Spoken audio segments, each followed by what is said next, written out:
So hello students, welcome to GRMS academy once again. ठीक है, तो आज हम बात करेंगे कुछ बहुत बहुत तकलीफ होती है। पता है किस चीज़ से? जब सामने वाले की मेहनत और उसको आप ऐसे चुटकी में उड़ा दो तो उसको बहुत तकलीफ होती है। मैं क्यों कह रहा है ऐसा ऐसा क्यों कह रहा हूँ मैं?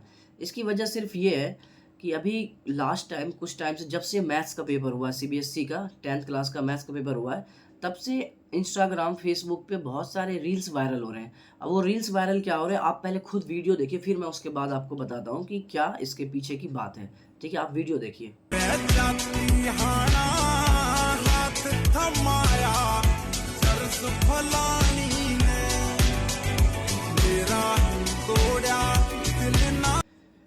देखा आपने क्या कह रहा है कि वीडियो में इस पे साफ लिखा हुआ है कि इससे जो भी पढ़ाया गया था, इससे एक भी क्वेश्चन नहीं आया है। अब एक बात बताओ मुझे आप लोग, ठीक है? इससे एक भी क्वेश्चन आने का मतलब क्या होता है कि जो क्वेश्चन लिखा गया बोर्ड पे वही हो। ये मतलब होता है। मतलब कि टीचर सामने वाला एफर्ट कर रहा है, आपको उस क्वेश्चन के चारों तरफ घुमाने की कोशिश कर रहा है कि जिस क्वेश्चन को पेपर में आने के ज़्यादा चांसेस हैं, ठीक है? उस क्वेश्चन के आस-पास आपको ले जा रहा है, तो वो कम है क्या? और आपको क्या लगता है? आपको 1 दिन पहले, 2 दिन पहले आप लाइव क्लास 4-4 घंटे, 5-5 घंटे लोगे और मॉर्निंग की क्लास 4 घंटे ले लोगे, तो आप पास हो जाओगे। मैथ्स, हिंदी या इंग्लिश नहीं कि आपने लिख लिया कुछ भी लिटरेचर में आ गया, ठीक है? एसएसटी में भी आपके मार्क्स नहीं आ पाएँगे ऐसे तो, समझ रहे हो? तो मतलब ये समझने का ये है कि मतलब टीचर का एज़ इट इज़ क्वेश्चन अगर नहीं आया, तो वो क्या हो गया? एक भी पेपर से नहीं आया। देखो, अगर आपको चीज़ें समझना है ना, तो कॉन्सेप्ट बेस पे चलो। और मैथ्स कोई वन टाइम अटेम्प्ट करने वाली चीज़ नहीं है। आप अगर 10 दिन पहले से ही पढ़ना शुरू करो ना, आपको नहीं हो पाएगा आपसे, पेपर नहीं हो पाएगा। आप कहीं सोच रहे हो कि सर जो क्वेश्चन कराएँगे, वो क्वेश्चन कराएँगे, वही क्वेश्चन जाके एज़ इट इज़ लिख दूँगा, तो वो पॉसिबल नहीं है, ठीक है? ये बिल्कुल भी नहीं है। देखो, बच्चे ने साफ लिखा है कि इससे एक भी क्वेश्चन नहीं आया है। तो कॉन्सेप्ट तो आया है ना, लड़के आप वो तो देखो, कॉन्सेप्ट तो आया, फिर उस टीचर को ट्रोल क्यों कर रहे हो? ठीक है? उनकी मेहनत आपने 2 मिनट में खराब कर दी, ठीक है? नाम खराब कर रहे हो आप, ठीक? और टीचर की वैल्यू होती है कि वो खराब कर रहे हो आप, ठीक है? आगे देखो, आप ये वीडियो देखो, इसके आगे देखो।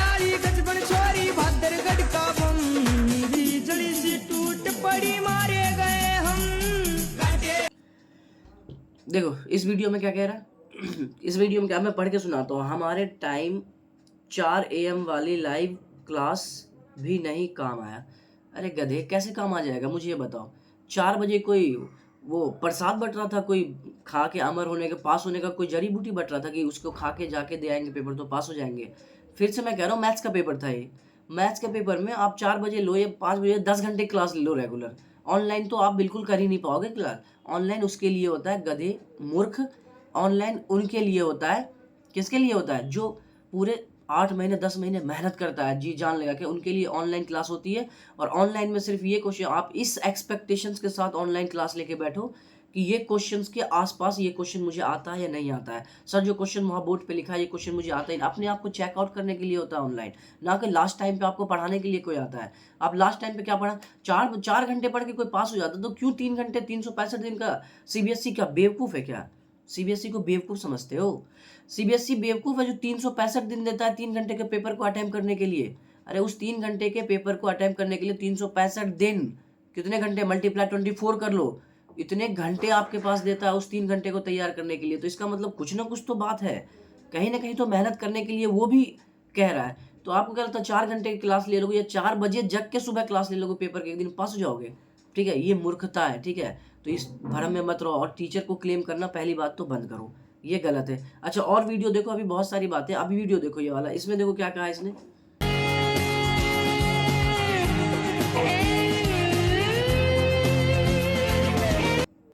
देखो इस वीडियो में कितना गलत लिखा हुआ, बहुत गलत वर्ड यूज़ किया गया टीचर के लिए। सबसे पहली बात तो मैं ये बता दूँ, टीचर कभी किसी को धोखा देने की कोशिश नहीं करता। टीचर बनता ही तब है वो, जब इन सब चीज़ों से बहुत ऊपर हो जाता है। हर टीचर अपने आप में रिस्पेक्टफुल है, रिस्पेक्ट करने लायक है। कोई भी अगर आपको कोई सिखा रहा है ना कुछ, तो आप सबसे पहले आप उसको रिस्पेक्ट करो, उसके बाद आप कुछ दे रहे हो उसको, ठीक है? रिस्पेक्ट सबसे ऊपर है टीचर के लिए। एक टीचर तभी वो टीचर बनता है, ठीक है? और आप क्या लिखे हो यहाँ पे देखो, हमें तो अपनों ने धोखा दिया, गैरों में क्या दम था। एक तो अपना बता रहे हो, ऊपर से कह रहे हो धोखा दिया। कहाँ से धोखा दे दिया मुझे बताओ?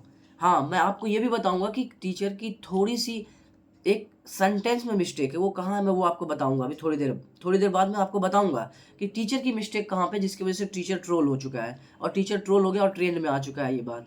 ठीक है, एक टीचर की गरिमा होती है, उसकी रिस्पेक्ट होती है, उसकी रिस्पेक्ट को खराब मत करो। ठीक है, इसमें साफ क्या लिखा है, हमें तो अपनों ने धोखा दिया, गैरों में क्या दम था। वाह, इसे तो शायर बन जाना चाहिए था, है ना, इसे तो शायर बन जाना चाहिए था। अपनों ने, अरे गधे, अपनों ने नहीं लूटा तुझे, तूने अपने आप को खुद लूटा है। ठीक है, साल भर जो टीचर बोलता है, जो पेरेंट्स बोलता है ना, पढ़ लो, तुम्हें लगता है कि ये ऐसे ही मजाक चल रहा है। ठीक है, तो लास्ट में तो पास करा ही देंगे, है ना, लास्ट में पेपर लीक हो ही जाएगा। हाँ हाँ, सीबीएसई के सारे मैथ्स के टीचर सीबीएसई के दामाद है ना, उनको पेपर पहले मिल जाता है ना, पेपर तो लीक हो ही जाएंगे। तुम्हारा सोचना ये मूर्खता है। सबसे पहली गलती तो तुम्हारी यहाँ है, तुम्हारे फेल होने का कारण सिर्फ तुम होगे और कोई नहीं होगा। ठीक है, क्योंकि आप लोगों ने पढ़ाई नहीं करा, टीचरों पे बिल मत फाड़ो। ठीक है, टीचर का कहाँ एक सेंटेंस में मिस्टेक है, मैं वो आपको भी बताऊंगा। देखो, चलो ये तो थे बच्चों के लिए। ठीक है, ये तो था बच्चों के लिए कि बच्चों के यहाँ पे कहीं न कहीं उनके सोचने के तरीके में गलती, कि उन्हें ये नहीं सोचना चाहिए कि हम लास्ट के 4 घंटे या लास्ट के 10 घंटे या लास्ट के 10 दिन या लास्ट के 15 दिन पढ़ के हम पेपर को पास कर लेंगे, वो भी मैथ्स जैसे सब्जेक्ट को। तो ये आपकी सबसे बड़ी बेवकूफ़ी है, सबसे बड़ी भूल है। सबसे पहले तो ये आप दिमाग से निकाल दो, आने वाले भी जितने भी क्लास 9th के बच्चे हैं उनके लिए भी ये सबक है। ठीक है, और किसी टीचर को क्लेम करने की कोशिश मत करना, क्योंकि साल भर अगर आप मेहनत करोगे तो मुझे लगता है किसी टीचर को लास्ट टाइम पे आपको लास्ट टाइम पे टीचर की ज़रूरत भी नहीं पड़े, क्योंकि लास्ट टाइम पे रिवीजन होता है। आप ऑनलाइन आओ, आप ऑफलाइन जाओ पढ़ने के लिए, सिर्फ वो देखो कि सर ने जो टेस्ट लिया है, सर ने जो क्वेश्चन पेपर में क्वेश्चन लिखा है, ऑनलाइन में जो क्वेश्चन सर करा रहे हैं वो मुझे आ रहा है या नहीं आ रहा है, ये चेकआउट करने का टाइम है, ना कि वो सीखने का टाइम है। अगर आप सीखने के पर्पज से जा रहे हो तो वहाँ पे बताएगा, वहाँ से हम सीख के पास हो जाएंगे, तो ये कहीं से भी वैलिड पॉइंट नहीं है आपका। ठीक है, तो आप इस बात को ध्यान रखें। आने वाले जितने भी बच्चे हैं ना, 6 7 8 9 10 11 12 सब के लिए है ये, तो उसका आप ख्याल रखें, ये गलत बात है। ठीक है, चलो ये तो बात थी बच्चों की। अब हम बात कर लेते हैं थोड़ा टीचर के। टीचर का सेंटेंस में कहाँ मिस्टेक होता है। ठीक है, टीचर के सेंटेंस में कहाँ मिस्टेक होता है मैं ये बता देता हूँ आपको। टीचर का सबसे पहला एक छोटा सा मिस्टेक है, और छोटा सा नहीं, अगर आप किसी बड़े लेवल पे काम कर रहे हो ना, आप किसी बड़े चैनल पे हो, मैं आपको बताता हूँ कि अगर आप किसी बड़े बड़े बड़े प्लेटफॉर्म पे अगर आप मेहनत कर रहे हो ना, अगर बच्चे आपसे जुड़े हुए हैं, तो बच्चे तो आपके ऊपर पूरा भरोसा आंख बंद करके करते हैं। देखो, बच्चा तो बच्चा ही है। ठीक है, वो आप जो बोलोगे वो सही मान लेगा। टीचर का ये बोलना कि यही क्वेश्चन पेपर में आएगा, यही क्वेश्चन पेपर में आएगा, इन्हीं 25 क्वेश्चन में से पेपर में आएगा, ये बोलना टीचर का सबसे गलत पॉइंट है, सबसे गलत है। ठीक है, ये टीचर बिल्कुल भी ना बोले, कहीं भी ना बोले। ठीक है, तो इसकी जगह पे आप क्या बोलोगे, इसकी जगह पे कोई भी टीचर किसी बच्चे को क्या बोले, क्योंकि बच्चा ना, अगर जिस पे ट्रस्ट करता है ना बच्चा, वो उसकी बातें मानता है, उसको अपना रोल मॉडल मानता है, उसकी हर बात को वो फॉलो करता है। तो बच्चे को क्या बोलना चाहिए हमें, ये भी आप सोच रहे हो, मैं आपको बताता हूँ क्या बोलना चाहिए। आप वहाँ से देखो, सीखने सिखाने वाली बात है। आप मुझसे सीखोगे, मैं आपसे सीखूंगा, तो ये सीखने सिखाने की बात है। कोई किसी को भी सिखा सकता है। शायद आपको ये सेंटेंस यूज़ नहीं करना चाहिए। और आने वाले टाइम में जितने भी टीचर्स इस वीडियो को देख रहे हैं, जितने भी टीचर्स चाहे ऑफलाइन के ऑनलाइन को, ये बिल्कुल भी आप बच्चों को मत बोलिए कि इन्हीं में से 25 क्वेश्चन में से आएगा। नहीं, बिल्कुल भी नहीं बोलना। तो आपको बोलना क्या है, मैं आपको बताऊँ। देखो, पहला सेंटेंस ये कह सकते हो कि इन क्वेश्चन के आने के चांसेस ज़्यादा हैं। अगर आप पे बच्चा ट्रस्ट करता है ना, आप इतना ही बोल दोगे तो बच्चा समझ जाएगा कि ये पेपर में आ सकता है। तो आ सकता है और आएगा, ये दोनों में डिफरेंस है। ठीक है, तो आप इसको समझो। आप ये बोलो इन क्वेश्चन के आने के चांस ज़्यादा है। ठीक है, तो बच्चा आप उसको फॉलो कर लेगा। इससे क्या होगा कि आप भी सेफ हो जाओगे, आपका स्टेटमेंट भी सेफ हो जाएगा, आने वाले टाइम में कोई ट्रोल भी नहीं करेगा। ठीक है, दूसरी बात आप ये बोल सकते हो, ये क्वेश्चन बोर्ड पैटर्न के अकॉर्डिंग बहुत इंपॉर्टेंट है। ये क्वेश्चन जो आप करा रहे हो, आप जो भी बोर्ड पे क्वेश्चन करा रहे हो, तो ये बोल सकते हो कि ये क्वेश्चन जो है, जो मैं क्वेश्चन करा रहा हूँ, ये क्वेश्चन बोर्ड के अकॉर्डिंग, बोर्ड के सिलेबस के अकॉर्डिंग, बोर्ड के पैटर्न के अकॉर्डिंग बहुत इंपॉर्टेंट है, आप इस पर ज़्यादा ध्यान दो। ठीक है, या इसके अलावा आप ये भी कह सकते हो कि इन टाइप के क्वेश्चंस पर स्पेशल फोकस देना। जो क्वेश्चन मैं करा रहा हूँ, इन टाइप के क्वेश्चन पे आप स्पेशल फोकस देना। ये भी आपका एक स्टेटमेंट वैलिड हो जाएगा। और इसके बाद ये भी कह सकते हो, अगर आप ये प्रिपेयर कर लोगे तो एग्जाम में स्ट्रॉन्ग पोजीशन पा सकते हो। ठीक है, जो क्वेश्चन आप करा रहे हो, तो आप ये बोल सकते हो कि अगर आप ये क्वेश्चंस को अच्छे से तैयार कर लेते हो तो आप एग्जाम हॉल में एक स्ट्रॉन्ग पोजीशन आप पा सकते हो वहाँ पे। ठीक है, ये भी स्टेटमेंट आप बोल सकते हो। इसके बाद आप चाहो तो ये स्टेटमेंट यूज़ करो, इस पैटर्न को समझ लो, एग्ज़ाम में सरप्राइज नहीं मिलेगा। कहने का मतलब ये है ना कि क्वेश्चन कुछ ऐसा भी होता है ना हमारे पास कि जो हम बोर्ड में फर्स्ट टाइम देख लेते हैं, हमें लगता है कि पहली बार देख रहे हैं। हालाँकि वो क्वेश्चन पहली बार ज़रूर आप देख रहे हो, लेकिन उसके कॉन्सेप्ट आप पहले कर चुके हो। इस बात को आप समझो। तो इसलिए ये बात आप बोलोगे तो आप इस स्टेटमेंट के बिहाफ़ पर सेफ रहोगे। ठीक है? ये टीचर्स के लिए मैं बता रहा हूँ। ठीक है? और या तो आप ये यूज़ कर लो कि बोर्ड एग्ज़ाम में इस टॉपिक से अक्सर हर साल ये क्वेश्चन इस टॉपिक से पूछा जाता है। ये भी बोलो आप, ये भी सेफ हो। बट किसी भी बच्चों को ये मत बोलो कि यही क्वेश्चन आएगा। इसका मतलब क्या होता है ना कि बच्चा जिस टीचर पे ट्रस्ट करता है, वो क्या होता है ना, वो उस पे पूरे तरीके से उसी क्वेश्चन को करके चले जाता है। वो सोचता है कि मैं पास हो जाता हूँ, फिर उसको क्वेश्चन वो मिलता नहीं है उनमें से, फिर उसको मौका मिल जाता है, टीचर को ट्रोल करता है, जो कि बहुत गलत बात है। टीचर की एक रिस्पेक्ट होती है, सबको रिस्पेक्ट करनी चाहिए, अच्छे तरीके से रिस्पेक्ट करनी चाहिए, है ना? हर बच्चे का काम है ये टीचर की रिस्पेक्ट करना, ट्रोल करना बिल्कुल भी नहीं है। ठीक है? तो आप एक वीडियो देखिए, मैं ये वीडियो दिखाता हूँ कि सर ने भी कुछ कहा है, आप देखिए ये वीडियो, फिर मैं उसके बाद आपसे बात करता हूँ। आने वालों, कभी जीवन में तुम्हारे खानदान ने भी पढ़ाए 6-6 7-7 घंटे हैं? कभी 8-8 घंटे बैठ के पढ़ाए किसी चीज को? अरे पढ़ा छोड़ो, 4 बजे कभी जीवन में सोचा भी है उठने की? बच्चों, ये मूर्ख लोग हैं। हाँ, बिल्कुल। जो कह रहे हैं बिल्कुल सही कह रहे हैं कि ये मूर्ख लोग ही होते हैं। पढ़े लिखे लोग ऐसा कभी नहीं करेगा, सबसे पहली बात कि पढ़े लिखे लोग ऐसा कभी नहीं करेंगे। ठीक है? और ये मूर्ख लोग होते हैं, क्यों ना करें? ये बताओ मुझे। आपकी बातों को कोई कैच करके कोई ट्रोल क्यों ना करे? आप एक बड़े प्लेटफ़ॉर्म पे आप पढ़ा रहे हो। सामने वाले को वो मौका ही मत दो। आप ऐसा स्टेटमेंट मत दो कोई। आप स्टेटमेंट दो मत जिससे कि आपको ट्रोल करने का मौका मिल जाए। कहने का मतलब है कि कोई भी बड़े प्लेटफ़ॉर्म का कोई भी टीचर अगर ट्रोल होता है ना, तो आप ये समझ लो कि वो हर एक टीचर ट्रोल हो गया, हर एक टीचर के रिस्पेक्ट की बात आ गई है। सिर्फ़ वो टीचर नहीं हुआ ट्रोल, उस टीचर के इज़्ज़त पे बात नहीं आया। हर एक टीचर ऑनलाइन, ऑफ़लाइन जितने भी टीचर, क्योंकि टीचर वर्ड जो है ना, इस वर्ड को सँभाल के रखना पड़ता है। इस टीचर के वर्ड को सँभालने के लिए अपना स्टेटमेंट को सही तरीके से यूज़ करो आप, ठीक है? तो इसलिए मेरी रिक्वेस्ट है सभी टीचरों से कि आप अपने स्टूडेंटों को ये स्टेटमेंट बिल्कुल भी ना दें कि यही क्वेश्चन आएगा। ठीक है? ये सब हाइप लेने के लिए ठीक है, लेकिन कहीं न कहीं आप फिर फँसोगे। फिर फँसोगे तो टीचर का ट्रोलिंग होगा, और टीचर अगर डिसरिस्पेक्ट होता है तो सारे टीचर उसमें आ जाते हैं, कोई एक टीचर नहीं आता। ठीक है? एक बात आप इसको समझें। ठीक है? इसको चलिए पता चल आगे रहा देखते है, हैं। आखिर के 1-2 दिन के रोने होते हैं बस, वो जिस दिन रिजल्ट आता है कि पापा बहुत मेहनत करी, मम्मी बहुत मेहनत करी, नहीं हो पाया। पर अंदर से तुम्हें पता है कितनी मेहनत तुमने करी है। जिस दिन रिजल्ट आता है ना, उस दिन 2 बच्चे खुश होते हैं।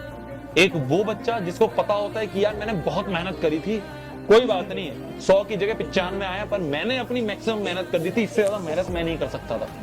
एक तो वो बच्चा खुश होता है, और दूसरा वो बच्चा खुश होता है जिसके लक बाय चांस अच्छी मेहनत करी थी, तो उसके अच्छे नंबर आ ऐसी गए। बात आप कह रहे हो, 100 एक बच्चा वो जो मेहनत करता है खूब। एक बात मुझे बताओ, जो बच्चा 100 में से 95 नंबर लाएगा, उसको लाइक की ज़रूरत है क्या? अरे वो ऑलरेडी तैयार है, एक दिन पहले तैयार नहीं होता कोई भी। तैयारी, फिर वही बात मैं आपसे कहने जा रहा हूँ, 365 दिन तैयारी करने के लिए देता है सीबीएसई। वो बेवकूफ़ नहीं बैठे हैं वहाँ, well trained, well educated persons बैठे हुए हैं वहाँ पे। आप कैसे कह सकते हो कि आप एक दिन पढ़ के 2 दिन की क्लास लेके वो 100 में से 95 नंबर के लिए तैयार हो जाएगा? 100 में से 95 नंबर के लिए ऑलरेडी वो तैयार है। और रही बात दूसरे कैटेगरी के स्टूडेंट की, जो पास होने के लिए पढ़ रहे हैं, तो मैं आपको बता दूं कि जो बच्चे साल भर नहीं पढ़े ना, वो लास्ट वीडियो देख के भी पास नहीं हो पाएंगे, नहीं ला पाएंगे वैसे स्कोर वो। ठीक है? क्योंकि वो कॉन्सेप्ट ही नहीं पता उसको। अगर हमें 2+2 नहीं पता, अगर हमें 2/2 नहीं पता, तो होप्स हो कि हम आगे के क्वेश्चंस जो बच रहे हैं, जो बोर्ड में आ रहे हैं, वो तो हमारे लिए बहुत दूर की बात है। कितने बच्चे ऐसे जिसको फ्रैक्शन के सम नहीं आते, आप उसको कैसे बड़े-बड़े क्वेश्चन करा के उम्मीद करते हो कि वो पास हो जाए? तो जो देख रहा है वो पास नहीं होगा, जो साल भर नहीं पढ़ा वो पास नहीं होगा, और जो साल भर पढ़ चुका है उसके लिए ऑलरेडी वो 80+ पे बैठा हुआ है, उनके लिए। ठीक है? तो और जो धीरे-धीरे पढ़ रहा है उनके लिए बेस्ट काम करता है ये लाइव क्लास। जो धीरे-धीरे पढ़ रहा है, जिनके लिए जो थोड़ा-थोड़ा कॉन्सेप्ट जानता है, उसको थोड़ी-सी क्लियरिटी चाहिए। जो मिडिल क्लास है, लोअर के लिए भी वीडियो ये उसके लिए वैलिड नहीं है, जो हायर स्टडी कर रहा है उसके लिए भी वीडियो नहीं है। जो मिडिल क्लास में वीडियो पढ़ रहा है ना, जो मिडिल क्लास के स्टूडेंट है, जो मिडिल लेवल पे पढ़ाई कर रहे हैं, उसके लिए है। उसके लिए बहुत काम करेगा। तो ये वाली बात है। तो आप इस बात को समझो, अपने स्टेटमेंट को सबसे पहले आप सही करो, क्योंकि आपके ट्रोलिंग होने का मतलब है कि सारे टीचर, और सारे टीचर में हम लोग भी आ जाते हैं जितने भी हैं। और हम टीचर इसलिए नहीं बने कि बच्चा कोई भी आके बेइज्जती करके चले जाए। हम इज्जत कमाने, हमारा टीचर का सबसे पहला प्रायोरिटी होता है रिस्पेक्ट। हम रिस्पेक्ट के लिए आए कि रिस्पेक्ट, सबसे पहले बच्चा रिस्पेक्ट करे, उसके बाद कुछ भी होगा, उसके बाद होगा। ठीक है? ये आप भी जानते हो बेहतर अच्छे तरीके से। ठीक, तो बस यही था मेरा कहना।